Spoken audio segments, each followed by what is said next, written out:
नमस्कार मित्रमंडळी, मी दीपा गवी स्वागत करते तुम्हा सर्वांचं आपल्या छोट्याशा यूट्यूब चॅनलवरती। तर मंडळी, आज आपण ना अगदी झणझणीत अशी रेसिपी बनवलेली आहे। तर आता तुम्हाला बघूनच समजलं असणार की आज आपण मिसळ पाव बनवलेला आहे आणि अगदी जसा गाड्यावरती वगैरे मिळतो ना, ठेल्यावरती वगैरे, तशाच पद्धतीचा बनवलेला आहे। तर बनवणं तर सोपं आहेच, कारण यामध्ये आपण जास्त काही मसाले वापरलेले नाही आहेत। जे बेसिक मसाले लागतात ना मिसळ पावसाठी तेच वापरलेले आहेत। आणि तुम्हाला सांगू, घरात केलेला मिसळ पाव ना अगदी अतिउत्तम लागतो। तर चला मग आता थोडाही वेळ वाया न घालवता सुरुवात करूया बनवण्यासाठी। तर आता सर्वात पहिल्यांदा मी इकडे 1 वाटी इतकं मटकी घेतले कोंब आलेले आणि 1 वाटी इतकं हिरवे मटार घेतले। मटार जे 1 दिवस आधी भिजत ठेवले होते। तुम्ही हवं असल्यास जे वाटाणे मिळतात ना, बॉम्बे वाटाणे म्हणतो आम्ही त्याला, ते सुद्धा वापरू शकता। तर आता काय करायचं, सर्वात पहिल्यांदा पातेलं घ्यायचं, त्यामध्ये 2 ग्लास पाणी घालायचं आणि मग त्यामध्ये चवीपुरतं मीठ आणि चिमूटभर अशी हळद घालायची। मी जरा जास्तच घातले, हातानं थोडं जास्तच पडली, पण तुम्ही मात्र कमी घाला। आता त्यामध्ये काय करायचं, मटकी घालायची आणि मटारसुद्धा घालायचे आणि हे दोन्ही घातल्यानंतर थोडंसं याला मिक्स करून घ्यायचं आणि गॅसचं फ्लेम जे आहे ते मीडियम ठेवायचं आणि साधारणतः 8 ते 10 मिनिटे याला आपण शिजवून द्यायचं। तर चला मटकी मटार शिजू देत, तोपर्यंत आपण इकडे काही मसाले घेतलेले आहेत। 3 लवंग, 3 काळी मिरी, दालचिनी, 1 चमचा धने घेतलं, 1 चमचा तीळ घेतले, 1 चमचा जिरं घेतले आणि हे सगळे खडे मसाले जे आहेत एक पातेल्यामध्ये चांगले असे भाजून घेतले। आणि आता त्यामध्येच काय करायचं, मस्त असा कांदा मोठा चिरलेला घालायचा आणि लसूण घालायचा। लसूण साधारणतः 5 ते 6 मोठे घ्या किंवा 7 ते 8 घेतला तरी चालेल आणि 2 इंच आलंसुद्धा घालायचं आणि परत हे एकदा साहित्य आता चांगलं असं मिक्स करून घ्यायचं। तर आता यामध्ये ना आपण वाळलेल्या खोबऱ्याचा कीस घालत आहोत आणि वाळलेल्या खोबऱ्याचा कीस घालणं अगदी इम्पॉर्टंट आहे, त्यानेच ना या मसाल्याला मस्त अशी चव येते। तर आता यामध्ये आपण खोबरंसुद्धा घालू आणि खोबरंसोबतच थोडंसं अगदी 2 चमचे इतकंच, 2 चमचे पण नाही, त्याहूनच कमी अर्धा चमचासुद्धा घालू शकता तेल घालायचं किंवा खोबऱ्याचं तेल आपोआप सुटतं, घातला नाही तरी चालेल। तर आता काय करायचं, परत याला चांगलं मिक्स करायचं। सगळे साहित्य साधारणतः 5 ते 6 मिनिटे अगदी मंद गॅसवरती भाजून घ्यायचं। तर बघा इकडे कलर आता ब्राऊन येतो आणि असा ब्राऊन कलर आला की मग साईडला एका प्लेटमध्ये हे सगळे मसाले जे आहेत ते थंड करण्यासाठी ठेवायचे आणि थंड करून झाल्यानंतरच मग मिक्सरच्या भांड्यामध्ये घालायचे। तर आता या मसाल्यांसोबतच ना आपण थोडीशी कोथिंबीरसुद्धा घालूया। तुम्ही हवं असल्यास कोथिंबीरसुद्धा भाजून घेऊ शकता या मसाल्यांसोबत, पण वरून घातलात की चव जरा वेगळी येते। तर आता काय करायचं, कोथिंबीर घातल्यानंतर यामध्ये 2 चमचे पाणी घालून मस्त वाटण तयार करून घ्यायचं आणि त्यानंतर मग एक पातेलं गरम करायचं, त्यामध्ये ना 2 चमचे तेल घालायचे। तेल थोडं जास्ती लागतं मिसळपावमध्ये आणि त्यानंतर मग त्यामध्ये 1 चमचा इतकं मोहरी घालायची आणि बारीक चिरलेला कांदासुद्धा घालायचा आणि कांदा घातल्यानंतर थोडं याला परतून घ्यायचं। गॅसचं फ्लेम जे आहे इथे कुठेही मोठं नाही करायचं, बारीकच ठेवायचं आणि बारीक गॅसच्या फ्लेमवरतीच मग कांदा थोडासा तेलामध्ये तळून घ्यायचा। त्यानंतर मग यामध्ये आपण घालायचा कढीपत्ता। कढीपत्तासुद्धा बारीक बारीक असलेला घाला, छान लागतो आणि त्यानंतर मग यामध्ये घालायचा टोमॅटो।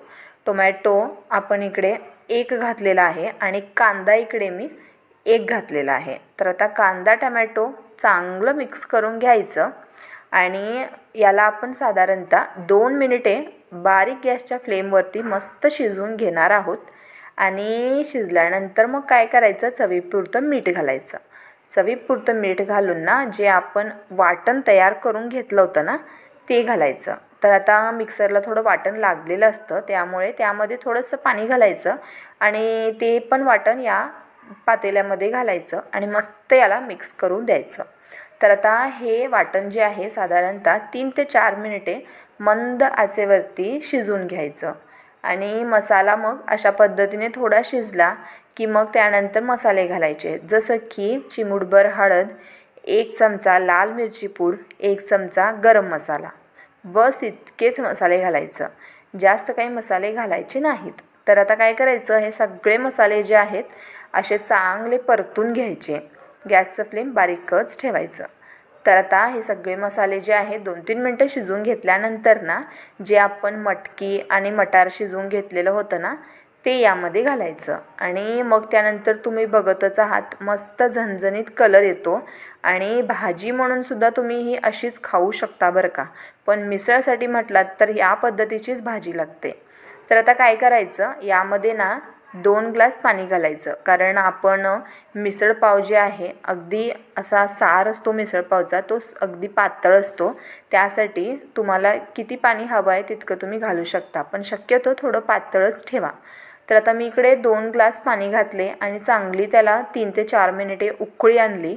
आणि उकळी आल्यानंतर हा जो फेस असतो ना तो अशा प्रकारे मिक्स करत राहायचा, म्हणजे निघून जाईल. आणि मग त्यानंतर वर मस्त असा काट धरेल. तर आता हा जो काट धरलेला असतो ना तो साईडला एका वाटीत काढून घ्यायचा बरं का. आणि त्यानंतर मग आपली भाजी जी आहे खाण्यासाठी तयार झाली. आता काय करायचं, पाव घ्यायचे आणि पॅनवरती ना पाव थोडेसे हलके असे गरम करून घ्यायचे. म्हणजे कसे वरून कुरकुरीत लागतात पाव थोडे, हे त्यासाठी थोडंसं तूप लावायचं. अगदी मस्त दिसतात आणि खायलासुद्धा अगदी चविष्ट लागतात.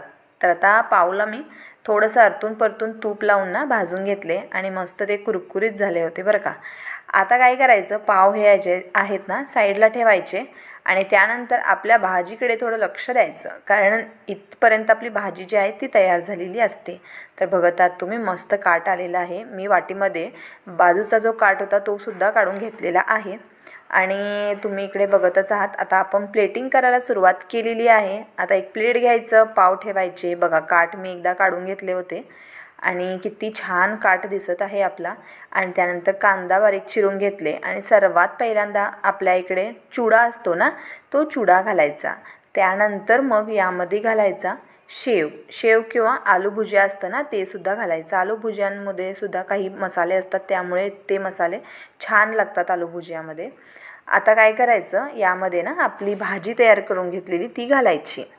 तर आता यानंतर काय करायचा, थोडा बारीक शेव घालायचा आणि खारा घालायचा. आम्ही खारा म्हणतो, काहीजण फरसाणसुद्धा म्हणतात, ते घालायचं. आणि त्यानंतर मग टॅमॅटोसुद्धा घालायचा आणि लिंबू मस्तपैकी ठेवायचा. लिंबू तर हवाच. आणि टॅमॅटो घालून झाला की मग कांदा घालायचा. आणि मग त्यानंतर काय मस्त असा आपला मिसळपावचा बेत तयार झाला. तर आता लिंबू पिळून मस्त पाव कट करून ना मस्त खायचं बघा. मस्त म्हणजे मस्तच लागतो. तर आता अगदी साध्या सोप्या पद्धतीने आपण इकडे मिसळपाव बनवलेला आहे. तर आता चला मग, तुम्हाला आवडला का मिसळपावचा बेत मला सांगा कमेंट करून. आणि व्हिडिओ आवडला असेल तर व्हिडिओला नक्की एक लाईक करा, चॅनलला सबस्क्राईब करा. आणि मग काय तिघांना नक्की शेअर करा. त्या तिघांना सांगा अजून तिघांना शेअर करायला. भेटू आपण पुन्हा अशाच एका चमचमीत रेसिपीजसोबत. तोपर्यंत स्वस्त रहा आणि मस्त रहा.